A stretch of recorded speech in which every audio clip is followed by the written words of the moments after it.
Many of my videos on this channel evidence that Martin Brundle and David Croft of Sky Sports F1 lie to us all about the rules of the sport, about what's going on. They're effectively paid, they're contracted to spew the narrative of the show. That show is owned by and created by Formula One management. So Formula One management own the sport of Formula One effectively, and well, they've got a parent company in Liberty Media, but they also own F1 TV, and F1 TV construct the footage, picking and choosing which pieces of action they want to show us as visuals, picking and choosing which audio messages that they've heard, and now decide they want to play us at an opportune moment to seamlessly merge with what we are actually witnessing take place in front of us. And that commentary seamlessly integrates with that as well. It isn't live. It can't be live. Okay? The manner in which this is constructed is not live. Okay? It's a production. So, what Brundle and Crofty are contracted to do is convey to us the narrative that Formula One management wants us to believe. This is what media do. They put forward to us the version of events that the media, the owners of the media, the owners of life's narrative, to inform us of how things are in this world, supposedly, how they want us to believe it. Okay, and this is why the sport of Formula One should be used as an example to extrapolate to everything else that's actually going on in this world. What we're being fed is actually just a version of events that they want us to believe it to be. And you've got people that will take money to lie to us, to make us believe it to be a certain way. And that is happening in the media all of the time to mind condition people. But before I go through their commentary, let's just actually understand something. So I've recorded that video a certain way because I've just gone on to Now TV, an incident that took place later in that race. Now you're going to just see a black screen when I play this through, but just have a listen to what's going on now. We've got lap 62. George Russell is attempting an overtake on Charles Leclerc. Let's listen to what those contracted commentators can say in this type of incident. Let's see what happens this time. Down the straight we go, 195, 96 miles an hour. Now that was moving. That was moving under braking. Yeah, once, twice, but George Russell does get through. And Russell... Oh, they're able to call something out there real time there, aren't they? Now that was moving under braking.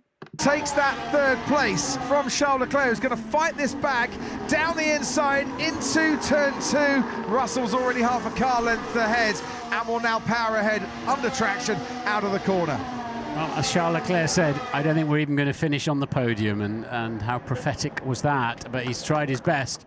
But great move there from George Russell, stuck with it, and that was bordering on wholly unreasonable for, it's not the sort of thing we normally see from Charles Leclerc. But that was bordering on wholly unreasonable from Charles Leclerc. It's not the sort of thing we normally see from Charles Leclerc. He's not happy. He's not a happy driver, is he? That was angry Charles, and we'll see from on high. George Russell was coming from a long way back, but he's got over 20 kilometres an hour extra pace there. Charles goes once, Charles goes twice, and George stuck with it, and Charles realised if he carried on for a third time, there was contact there, and it might be the end of his race, let alone the end of his podium chances. Yeah, he waited till Russell made the move and then just went and squeezed him, so... Oh, he realised if there was contact there might be the end of the race for them. Might be the end of the race. That's a penalty. Tied in on me, break it. And it's an agitated George Russell, and I can understand why, even though I think he half expected it to come. Martin, you don't want to see drivers doing that, and you don't see Charles Leclerc doing that, certainly not very often. You can understand why a driver might be upset. You don't want to see drivers doing that. No, that was a bit naughty, but George got enough experience. He just stuck with it. So that was a bit naughty. So Martin Brundle can identify when something's a bit naughty. Now let's have a look which document we're going to look at here to see what the stewards thought about that. Oh, the stewards, and they could do this during the race. They didn't have to wait till after the race. They were able to determine that car 16 moved twice towards car 63 when defending its position on the main straight. So it's a breach of the International Sporting Code. They gave him a 5-second time penalty, which was a reduced penalty because George Russell overtook him, managed to make the overtaking manoeuvre stick. Now, that isn't a mitigating circumstance. The truth is, Charles Leclerc was guilty of an infringement, and that was crowding his fellow driver whilst on the track. That is unacceptable. There's a simplicity to this. There are rules of engagement. In overtaking, there are rules of engagement. We know about the rules of moving under braking. That's what he did. That was dangerous. He made that situation a dangerous situation. Therefore, you get a penalty. Doesn't matter the fact that George Russell managed to still perform the overtake. The fact of the matter is the infringement here is somebody was behaving in a manner that was unacceptable, and there's your penalty for that. If somebody is driving a car on a road in an erratic manner that's dangerous, do the police go, oh no, you don't get a penalty? Or do the judges? Well, you don't know with judges because they're not all competent. Do they say, oh, you don't get a penalty because, yeah, you didn't hit anything and nobody was harmed? Or is it actually an infringement if you are driving dangerously? Oh, you're driving dangerously. That is your penalty, isn't it? Yeah, that's your penalty for driving dangerously. So the reason given by the stewards is that they reviewed the telemetry and the in-car videos and evidence and all that doesn't appear for Max. Always, and this is what I say, F1 TV. On each Formula One car, there is the camera package. I've done videos about this. You can go and look at it on YouTube. I'll try and find one to show you. There is the camera packages on cars. There's multiple cameras on the cars, on each of the cars. Who controls that camera footage? Well, that would be F1 TV. Every time Max Verstappen commits an infringement, F1 TV, oh, that camera footage is not available. They have it, and they're in control of it, and they won't play it to us. They won't release it to Sky Sports. Oh, Sky Sports, a contracted broadcaster. Oh, we don't have that footage. Who does? F1 TV. They have all of the camera footages from all of the cameras on all of the cars. But it never seems to work when Max has done something that is absolutely wrong. Anyway, car 63, Russell, moved to overtake car 16 on the inside into turn 1. Car 16 moved towards car 63 on the main straight before braking and subsequently moved a second time. Now under braking, nearly causing a collision with car 63. Nearly causing a collision. So there was no contact. The stewards have determined that it nearly caused a collision. The stewards consider both moves combined to constitute erratic driving. Yes, it's erratic driving. It's not acceptable. The stewards took into account that the overtaking manoeuvre succeeded, so they should not have done that. It's irrelevant. It's erratic driving. It's dangerous driving. There's a penalty. They were able to determine that with Charles Leclerc's incident. Martin Brundle and David Croft were able to call that in real time. Now let's go through to this video here and let's see what they were saying there and break it down. So when I click onto this one, you could be owed up to 5,000. I get a advert. So give me a second while I go past this advert. Right, sorry about that. Here we go with the audio from Brundle and Crofty as they were commentating on that race with that incident taking place. In this one, I'm going to play the audio of what Brundle and Crofty said during the race regarding Max Verstappen crowding Lewis Hamilton off the track. So, here we go. Verstappen, for just one moment, was having a look on Lewis Hamilton, but he didn't quite get there. He was having a look. Yeah, sorry, Crofty. It's all about timing, this business, isn't it? And that wasn't very fortunate timing for us there in that throw. Verstappen, I can see, is having to go down the inside turn 4. And Hamilton's wide. Back to you for momentarily, Crofty. They must have touched there, or Hamilton saw it coming and took to the runoff. That was aggressive from Max Verstappen. And how far was... So, they must have touched, or Hamilton saw it coming, yes, and took to the runoff area. Why would he have taken to the runoff area if he saw something coming? Oh, he's getting out of the way, isn't he? Something is coming, carrying so much extra speed, and it's understeer, understeer, understeer. We've seen that time and time and time and time and time and time and time and time again. Hamilton's seeing it coming, and he's making sure that he's not going to get hit again. Yeah? As he always has to do. Otherwise, be collided in. And I've seen in many comments are saying Hamilton shouldn't have moved, and it would serve Max Verstappen right to crash him out of the race. Now, I understand that sentiment, but the problem is with that is in any given collision, you do not know the outcome of it. Okay? You do not know. We've been relatively fortunate in recent years that we've witnessed various collisions and the drivers have walked away unscathed. Okay? And that is great because we don't want to see injuries. But there's no guarantees of that. There's no guarantee in any kind of motor racing collision and in any car collision. You don't know the outcome of it, and you are risking injury. That could be life-changing injury, or even death.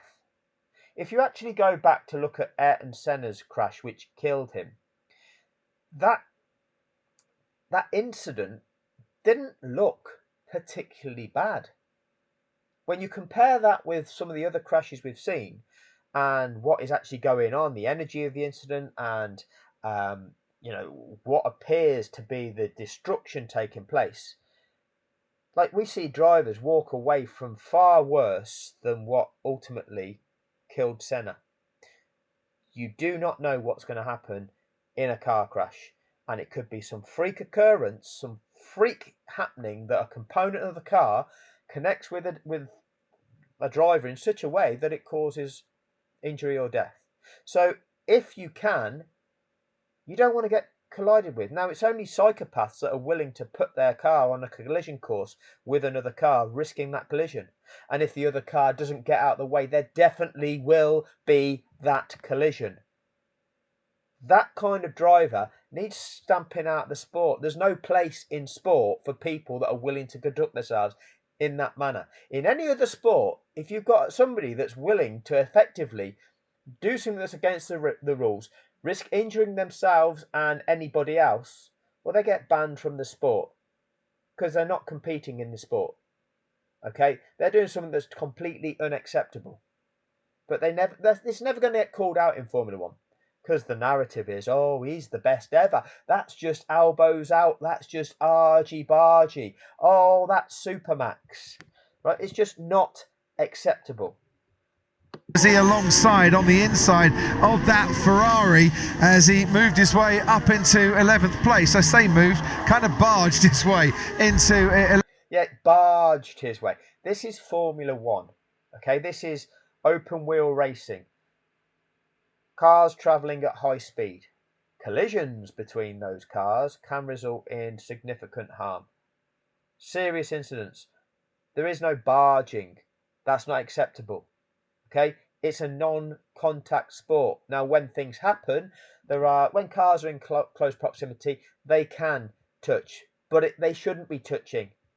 Okay, you shouldn't be driving your car on a collision course with another car. If that's the only way that you can drive, then this isn't the sport for you. Try stock car racing, okay? Because that is where you can connect with other cars, but not in this style of racing. It's not acceptable. 11th place, and we'll have a look from a different camera angle. Definitely had more pace than Hamilton. Max definitely had more pace. Now look at that. Crofty straight away says something to almost validate Max Verstappen. He definitely had more pace. It's irrelevant. Often we see drivers attacking somebody else. They've caught a driver that they want to overtake. They've definitely got more pace. Having more pace is one thing. Being able to overtake is another. Okay? Definitely having more pace, great. But if you can't get your car into a position which entitles you to track room, you have to back off. They are the rules of engagement.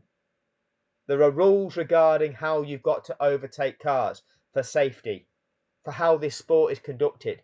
So just saying, oh, he definitely had more pace is irrelevant. But that's straight away what they jump to mind condition people to believe that Max has somehow got some sort of entitlement to this because he's definitely got more pace. Hamilton in the Ferrari, down the inside he goes. Not sure they did touch. No. You couldn't see from the angle, could you? But we need to see a different angle. But yeah, either he went off in sympathy of the car at the inside, or they looked perilously close. Whatever. Either Lewis went off in sympathy of the car. Look at the way Brundle projects up. Lewis went off in sympathy of Max. What are you even saying there, Brundle? But again, it's almost presenting, well, has Lewis just gone off the track there? They're not pinpointing the fact that Max Verstappen has gone up the inside too fast, and had Lewis Hamilton not taken evasive action, there would have been a collision. That is dangerous driving. That is not acceptable. You're able to say it about Charles Leclerc when he does his move on George Russell, that's illegal. You're not able to say, whoa, actually here the problem's this car sending it too fast into a corner. When he's come from behind, he's not made it at the braking zone to the corner halfway alongside, because again they come out with the bullshit rules of engagement that they've now contrived involving the apex. It's nothing to do with the apex. Okay, it never has been. The notion of the apex has been introduced to validate this Max Verstappen style. Okay, that is what they've done. They've bastardized this sport to facilitate Max Verstappen and the Max Verstappen narrative. It's all about where you are at the relative locations of the cars at the braking zone. It's the braking zone where you apply the braking force to make sure your car decelerates to the appropriate speed to take the appropriate line around the corner. At that braking zone, if you've not made it to the correct position, you have to yield.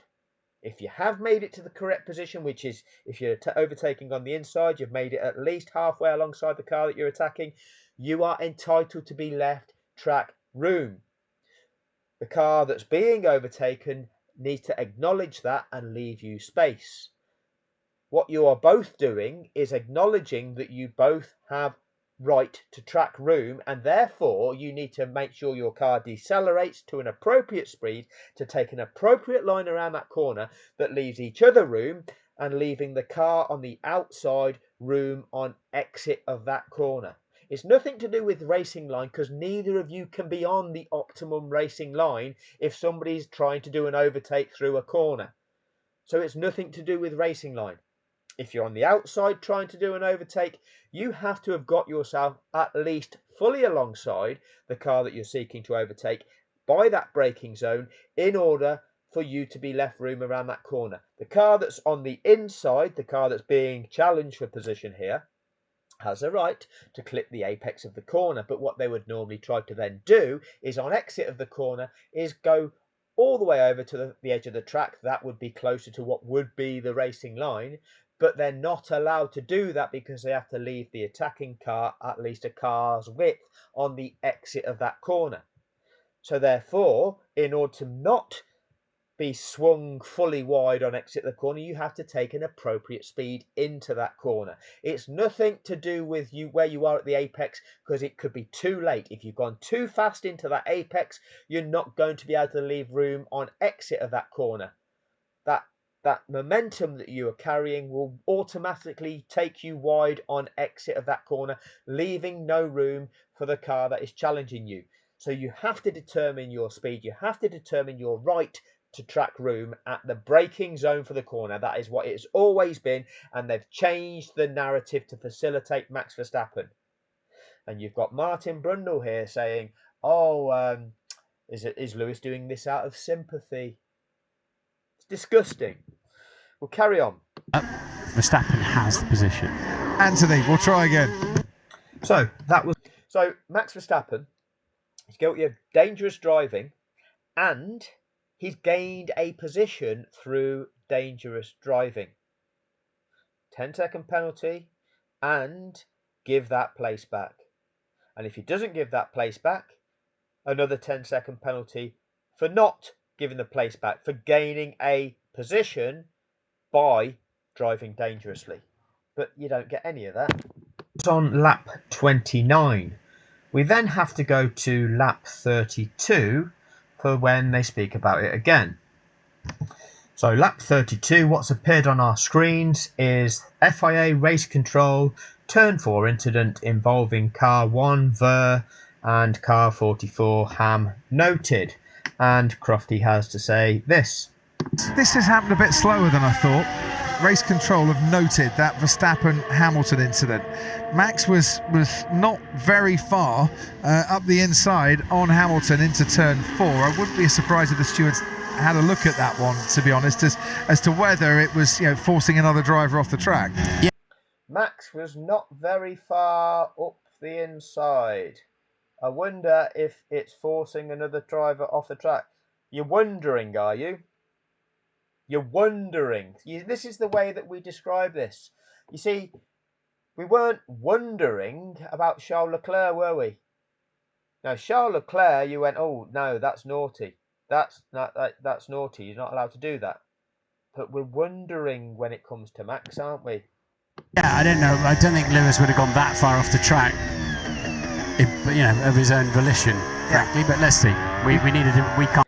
I don't think Lewis would have gone that far off the track of his own volition. So, yeah, you're starting to talk about it in the correct manner, but you need to be saying, well, yeah, you're not allowed to send it in like that. It's dangerous.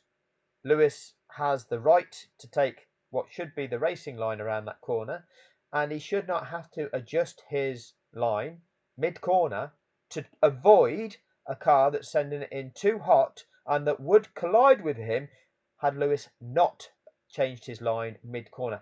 That's not acceptable. That's why we have these rules and regulations, because doing that is dangerous. But you're not saying it like that, are you? Can't tell without a better camera angle. Yeah, he's not sneezed and gone off the track. He's not sneezed and gone off the track. Were you saying that in the Charles Leclerc George Russell incident when you're explaining how dangerous that kind of manoeuvre is? Moving under braking, moving twice under braking. As a result of it, and he did take very much avoiding action on that one. So Lando. Yes, you should not have to take avoiding action. If you take avoiding action, you're avoiding something that is being done wrongly by the other competitor. And that competitor needs penalising for making you take avoiding action. That is an infringement in motorsport. Norris has pitted, finally. So, we then go to lap 36 before they talk about it again. Crofty again, lap 36. A turn 4 incident involving cars 1 and 44 under investigation.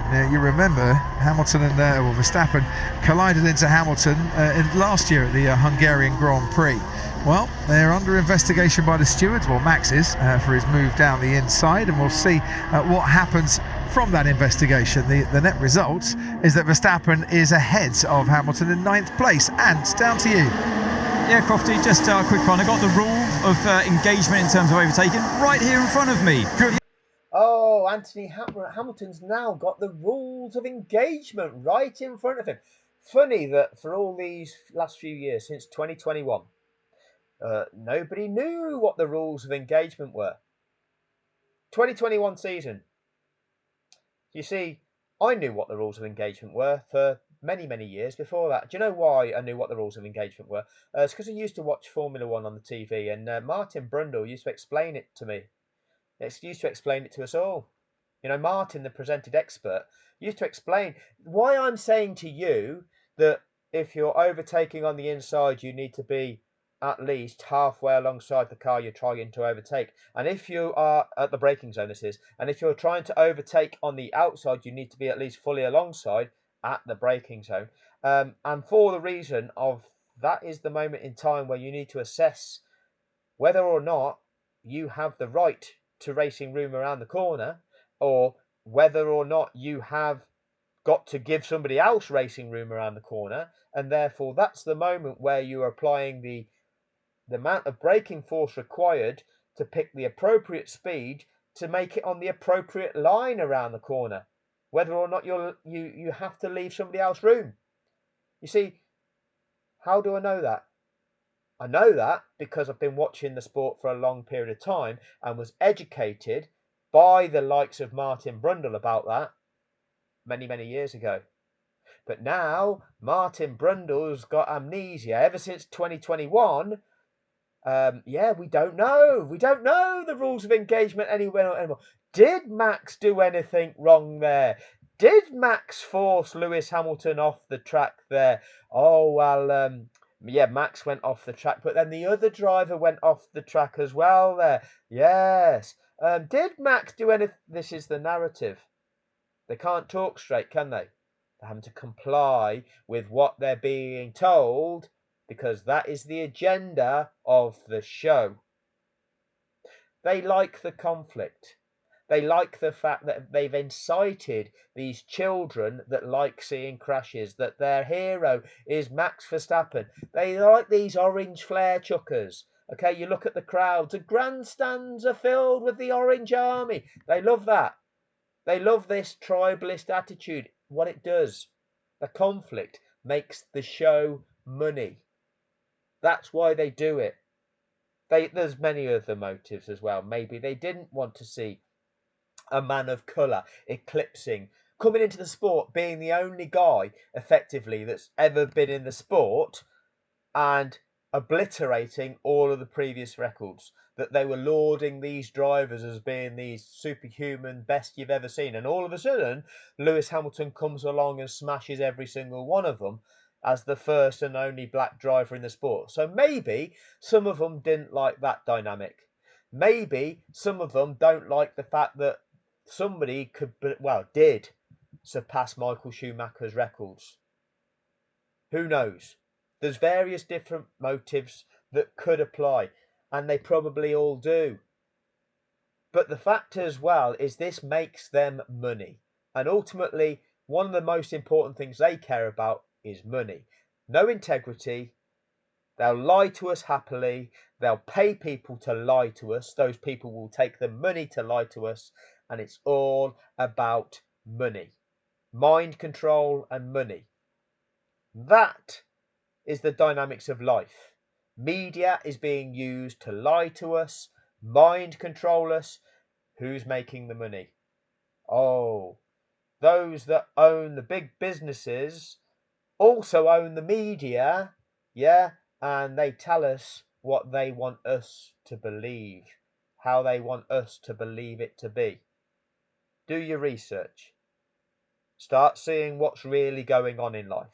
And for those people that just like the orange flares and Max is their favourite and want to come here to troll, that's nice for you, okay? But many of us actually realise the importance of what's actually going on in our lives. We don't just have a picture of our favourite driver on our bedroom wall, okay, and get aroused by that every evening. Okay, this is far greater than just Formula One. Anyway, we'll carry on with the commentary. The overtaking car on the inside of a corner must have... Oh, we found the regulations. The overtaking car on the inside of the corner must have... its front axle at least alongside the mirror of... At least alongside the mirror. No, it was always halfway alongside. Okay, it's nothing to do with alongside the mirror, because what teams could go, I'm going to move my mirrors to here, just behind the front wheel. Oh, if he's not got his front wheel by our mirror, then he's not allowed to be there. But what if a car's got his mirror here? changes the point of where you've got to be if the mirror's the assessment point, doesn't it? Unless there's a regulation in the technical regulations that dictate exactly where alongside the side of the car the mirrors have got to be located. Who knows, right? Ultimately, it's not the mirror. These front wheels of the attacking car need to be at the midpoint here of this car for it to be entitled to be left track room. If it's not achieved that at the braking zone, it has to back out. That's what the rules of engagement actually are and have been for decades. The other car prior to and at the apex. Now that didn't happen. Nothing to do with the apex. Because if you've carried in too much speed to make yourself get to that point by the apex, you're carrying too much speed. That means that on exit of that corner, you're not going to be able to leave a car's width. That speed, the momentum you're carrying into the corner is going to drag you out wide on exit, making it that you're going to run the other car off the track. It's too late. This apex bollocks is complete bollocks. Absolute bollocks. If somebody loses their life and it goes to a court of law and they try to argue the person that has killed somebody, let's say somebody does one of these Max Verstappen moves, one of these lunges, a dangerous manoeuvre where they're trying to race somebody to the apex to get at least halfway alongside, get to their mirror by the apex, and they cause a collision that kills a person that they're trying to overtake. And then is an inquest and a court case because the person that has effectively caused a collision has caused somebody's loss of life. If you try and rely on those supposed guidelines, supposed overtaking rules of engagement on the notion of the apex, they will be destroyed. They will be absolutely, categorically destroyed on the grounds that that is completely false. It is clear to identify that if you try to race to the apex of a corner, you are not under control and you are not therefore determining where your car is going to end up on exit of that corner. That is the facts of it. We'll carry on. No. It didn't, but if they didn't touch, it doesn't really matter, but you'd be pretty sure they did touch. And listen to what Brundle says. So we'll just go back because this is disgusting from Brundle, as always. And at the apex. Now that didn't happen. So Crofty confirms that Max's front tyres never got halfway alongside before the corner. Because again, it was for the last couple of seasons, we've been given the narrative, usually by Karun Chandok, about the which car was ahead at the apex. When we take a freeze frame at the apex, which car is where? Now, this is a dynamic sport. You need to assess it in a zone rather than at a freeze frame. But listen to this again from Rat Boy. The other car. Sorry, no, this is not Rat Boy's audio, is it? This is Brundle and Crofty. But we're seeing the visuals from Rat Boy. Must have its front axle at least alongside the mirror of the other car prior to and at the apex. Prior to and at the apex. It must have it prior to. Well, where's prior to then? Where's prior to? You know, is it back here? You know, is it like a quarter of a mile back up the road? Is that's prior to the apex, isn't it? Okay, what about, is it here? Is this prior to the apex? This is prior to the apex. This is prior to the apex. This is prior to the apex. This is prior to the apex. This is prior to the apex. I can keep going. It must have it there prior and at the apex. See? Bullshit. I'm calling you bullshit. Okay, see, what I'm saying is the braking zone. Now, your braking zone is something that can easily be determined. Using the telemetry of the cars, you can determine this is the braking zone. This is the zone where all these cars are decelerating their vehicle to make it around the corner. They're decelerating their car to an appropriate speed so that their car can remain on track as they go around that corner and not end up off the track on the exit because they've gone too fast. They've carried so much extra speed that it's understeer, and the car carries on in more of a straighter trajectory and doesn't go round that corner. Funny that, isn't it? Yeah. because you've gone in too fast. So, this notion of prior to, you see, that's not defining anything, is it? Just shows you what a load of bollocks you're being fed. It's all about braking zone. Anyway, we'll carry on. Now that didn't happen. Absolutely right, Crofty. Max never got his car halfway alongside at the braking zone. Neither prior to nor at the apex. Bollocks. It didn't, but if they didn't touch, it doesn't really matter, but... It didn't, but if they didn't touch, it doesn't really matter. That's Martin Brundle. It doesn't really matter if they didn't touch. Validating Max Verstappen. George Russell and Charles Leclerc didn't touch. Did it matter, Martin? Did it matter? Yes, that was naughty. That was naughty from Charles.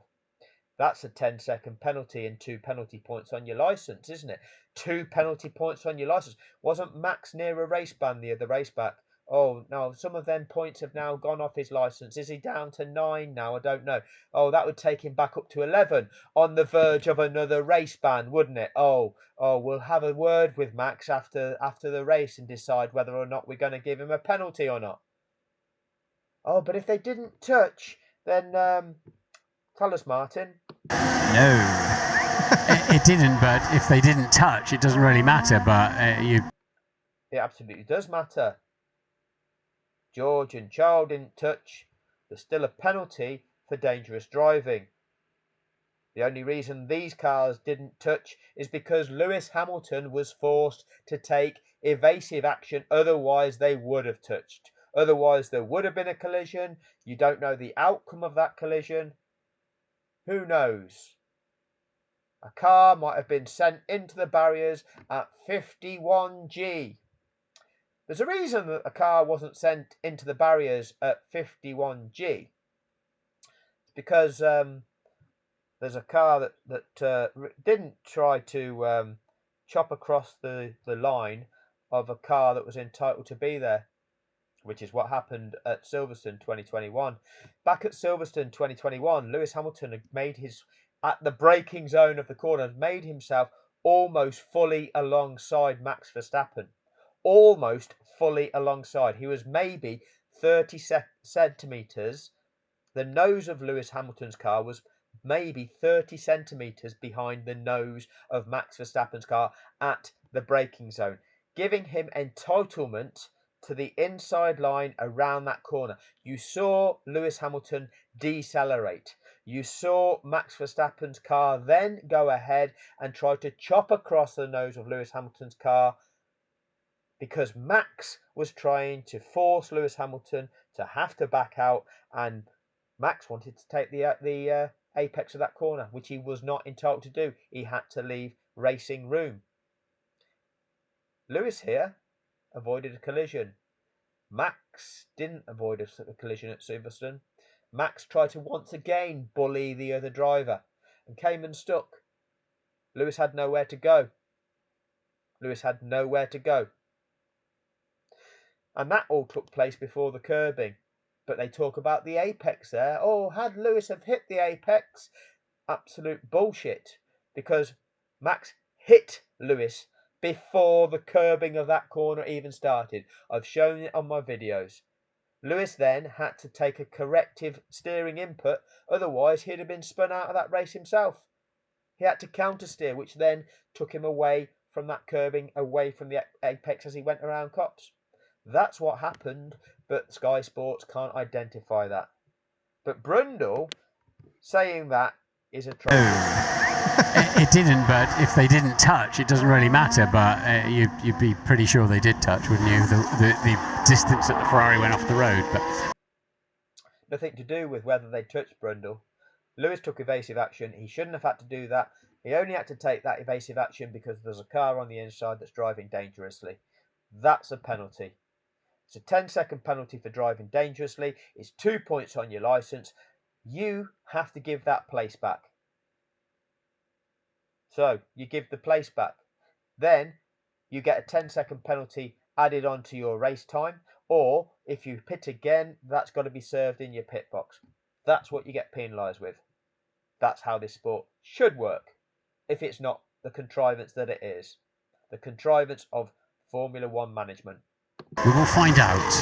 Yeah, the trouble was the trees rather shielded our view from the helicam, which provides brilliant footage, I must admit, but the trees rather got in the way of that one. He's not exactly being parsimonious with these tyres, Lando Norris. He's just...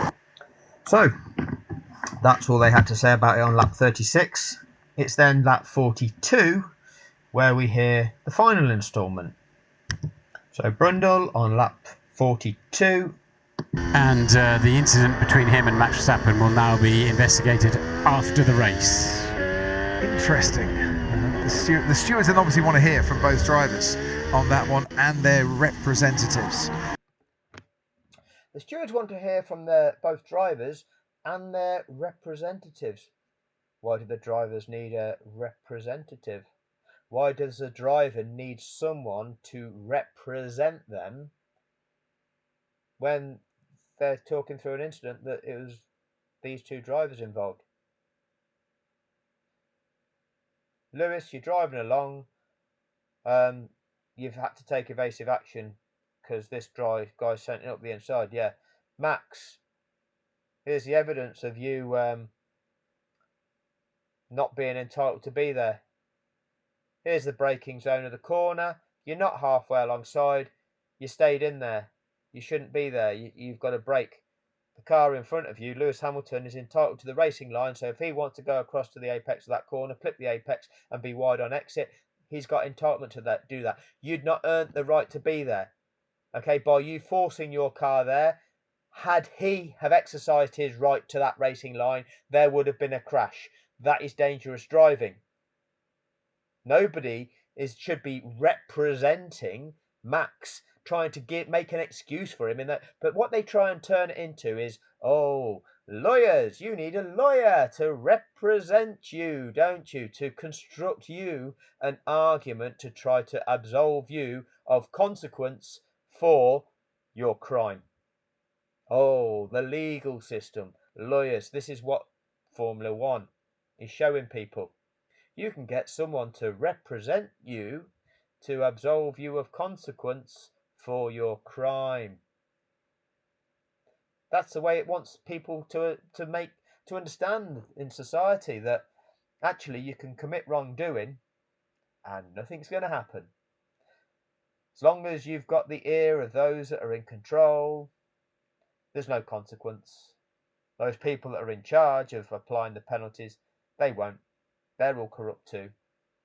And those with the wealth, with the power, with the influence, can get away with doing what they want. Keep doing it. Keep showing this to the people. The people will eventually be resigned to the fact that there is no consequence in life. You can't hold people to account. There's nothing you can do about it. Move on. And the criminals get away with just doing whatever they want without consequence, because they own the authorities. They've bought them. Everything's corrupt. And again, look at what is really going on in this world. And they use the mind conditioning machine to convince us that, yeah, this is just how it works. No further action required. No penalty for the perpetrators. Move on. Move on. Move on. I think that's about the end of the audio. We'll just double check. Stay tuned to the post-race show with Natalie. Yeah, he just goes on to say, oh, if it's not sorted out, we'll find a way of getting this information to you. Disgusting. Disgusting. But every single time Max Verstappen does something like that, the commentators don't know. Did Max do this? Did Max force the other car? Did Max go off the track himself? Every other driver, they can identify the problem. They can tell you, oh, they shouldn't be doing that. That's wrong.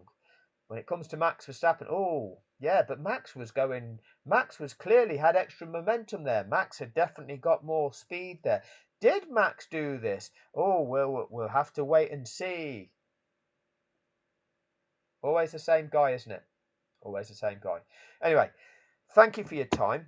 What I want to do is put together a video demonstrating the radio calls of McLaren, because they're all bullshit as well. They're all contrived and part of the show.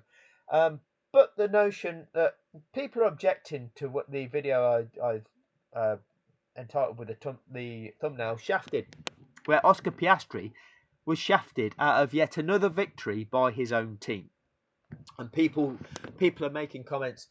Don't be silly. That's just the team allowing both drivers to race. If that's your opinion, you really don't understand what's going on. So I need to put a video together showing you what's really going on. That one will take a bit of time, but hopefully that will be coming along soon. Thank you for your time. Cheers.